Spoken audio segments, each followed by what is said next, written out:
Selamat datang di channel Sariputa Indonesia. Kali ini, Sariputa akan membagikan kisah Samodamana Jataka yang penuh makna. Yuk, kita simak bersama. Saat kerukunan yang berkuasa, dan seterusnya. Kisah ini diceritakan oleh sang guru ketika menetap di Taman Beringin dekat Kapilawathu mengenai perselisihan tentang bantalan kepala yang akan berhubungan dengan Kunala Jataka. Di sebuah taman beringin dekat Kapilawathu, Sang Buddha melihat para bangsawan, kerabatnya, sedang berselisih hanya karena masalah sepele, bantalan kepala. Demi menghentikan pertengkaran mereka, beliau menyampaikan pesan penting. Wahai para raja, perselisihan dalam keluarga hanya membawa kehancuran. Bahkan hewan-hewan pun bisa menang melawan musuh jika mereka hidup rukun. Para kerabat pun terdiam dan meminta Sang Buddha menjelaskan maksud ucapannya. Maka dimulailah kisah kehidupan lampau Sang Buddha.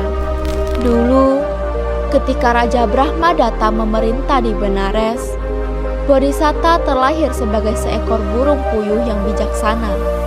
Ia menjadi pemimpin dari ribuan burung puyuh yang hidup di hutan. Namun, hidup mereka tak selalu aman. Ada seorang penangkap burung yang setiap hari datang ke hutan, meniru suara burung puyuh untuk mengumpulkan mereka, lalu melemparkan jaring dan menangkap kawanan burung untuk dijual ke pasar. Itulah cara ia menghidupi dirinya. Bodhisatta sadar, jika dibiarkan, seluruh kaumnya bisa lenyap ditangkap. Maka ia mengumpulkan para puyuh dan berkata, "Aku punya rencana untuk melawan si penangkap burung itu. Saat jaring dilemparkan, kalian harus segera menempatkan kepala kalian di lubang-lubang jaring dan terbang serentak. Bawa jaring itu ke tempat aman dan jatuhkan, lalu bubarlah.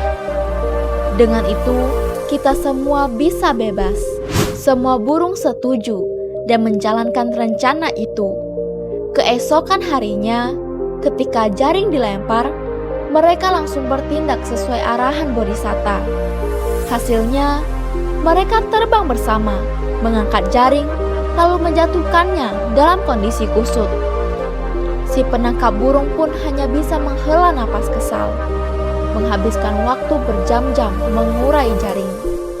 Hari pun gelap, dan ia pulang dengan tangan kosong. Hari demi hari, hal serupa terjadi. Jaring selalu gagal, burung selalu lolos. Istri si penangkap burung mulai curiga. "Setiap hari kau pulang tanpa hasil. Jangan-jangan kau punya istri lain di hutan sana?" Sang suami menjawab, "Tidak, aku tak menyembunyikan siapapun. Masalahnya, burung-burung itu sekarang kerja sama. Tapi bersabarlah istriku. Saat mereka mulai bertengkar satu sama lain, aku akan menangkap mereka semua untukmu." Benar saja, tidak lama kemudian keretakan mulai muncul di antara burung puyuh. Suatu hari, seekor puyuh menginjak kepala puyuh lain tanpa sengaja. Yang satu marah, yang lain membela diri. Tapi amarah pun menyulut pertengkaran. Mereka saling menyalahkan, saling mencela. "Kau kira jaring itu bisa terangkat tanpaku?" Kata satu. "Kalau begitu, silakan angkat sendiri saja," balas yang lain. Melihat suasana mulai memanas, Bodhisatta yang bijak tahu bahwa masa kehancuran telah tiba. Tak ada harapan lagi bagi mereka yang suka bertengkar, pikirnya. Maka ia pun mengajak para pengikut setianya meninggalkan tempat itu, mencari hutan lain yang lebih damai, meninggalkan kawanan puyuh yang mulai saling bermusuhan. Beberapa hari kemudian, penangkap burung datang kembali ke tempat biasa. Ia meniru suara puyuh dan para burung pun berkumpul seperti biasa. Saat jaring dilempar, tak ada kerjasama, Burung-burung malah saling menyuruh. Katanya sayapmu kuat, silakan kau saja yang angkat. Kata yang satu, kau yang berbadan besar, kau saja. Balas lainnya. Tak ada yang bergerak. Dalam kekacauan itu, sang penangkap burung dengan mudah mengangkat jaring, memasukkan semua puyuh ke dalam keranjang, dan membawanya pulang. Wajah istrinya pun kembali tersenyum, sementara kawanan burung puyuh itu kini menjadi korban dari perselisihan mereka sendiri. Semua karena mereka gagal menjaga kerukunan. Setelah selesai bercerita, Sang Buddha memandang para kerabatnya dan berkata, "Begitulah para raja. Perselisihan antar keluarga hanya membawa kehancuran. Dewa Datta di masa itu adalah burung puyuh yang suka bertengkar. Sedangkan aku adalah burung puyuh bijaksana yang memilih kedamaian." Para kerabat pun menyadari kesalahan mereka dan kembali hidup dalam kerukunan. Solusi utama dari Samodamana Jataka terletak pada kekuatan kerjasama dan kesatuan dalam menghadapi ancaman bersama. Bodhisatta yang terlahir sebagai burung puyuh menunjukkan bahwa musuh yang kuat sekalipun, seperti penangkap burung yang lihai, dapat dikalahkan jika individu-individu yang lemah bersatu dan bertindak kompak. Ketika jaring dilemparkan, para burung puyuh tidak panik sendiri-sendiri, tetapi mengikuti arahan sang pemimpin. Mereka menyelipkan kepala ke mata jaring dan terbang bersama-sama mengangkat jaring itu hingga mereka bisa membebaskan diri. Tindakan ini adalah simbol dari bagaimana persatuan dapat mematahkan kekuatan musuh yang tampaknya tak terkalahkan. Solusi ini bukan tentang kekuatan fisik, melainkan kekuatan kolektif. Namun, solusi tersebut hanya efektif selama para anggotanya menjaga keharmonisan. Begitu perselisihan dan ego muncul, solusi ini runtuh. Jadi, kisah ini menyiratkan bahwa solusi yang paling ampuh dalam komunitas bukan hanya strategi, tapi juga sikap saling percaya, saling mendukung, dan patuh pada nilai-nilai bersama. Pesan moral dari Samodamana Jataka sangat jelas dan kuat.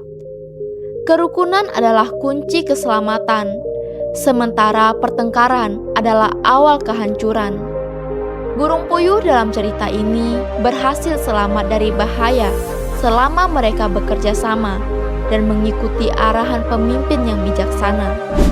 Namun, ketika kesombongan, salah paham, dan sikap menyalahkan mulai muncul, mereka tidak hanya kehilangan kemampuan untuk bekerja sama, tapi juga membuka celah bagi musuh untuk menghancurkan mereka. Pesan ini sangat relevan dalam kehidupan keluarga, organisasi, bahkan dalam skala bangsa.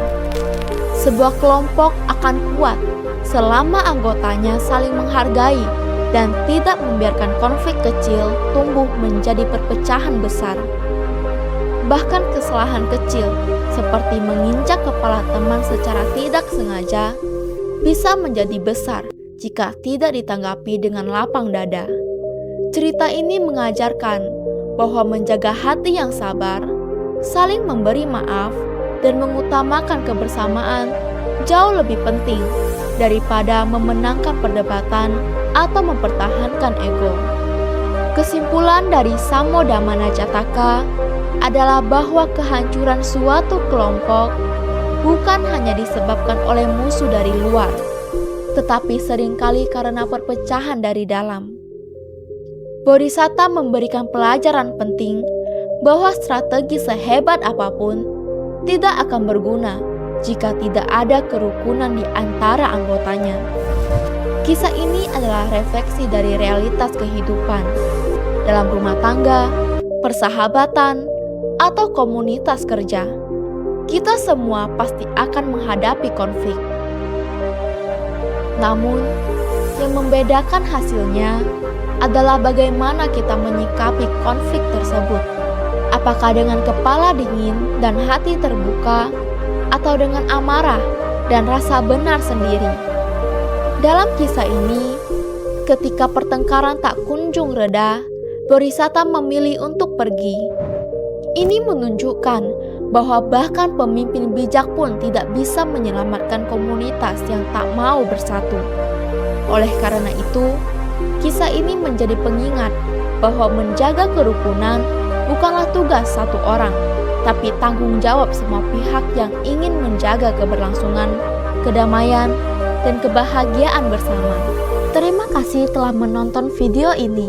Jangan lupa like, komen, share, dan subscribe video ini untuk mendukung perkembangan channel Sariputa Indonesia.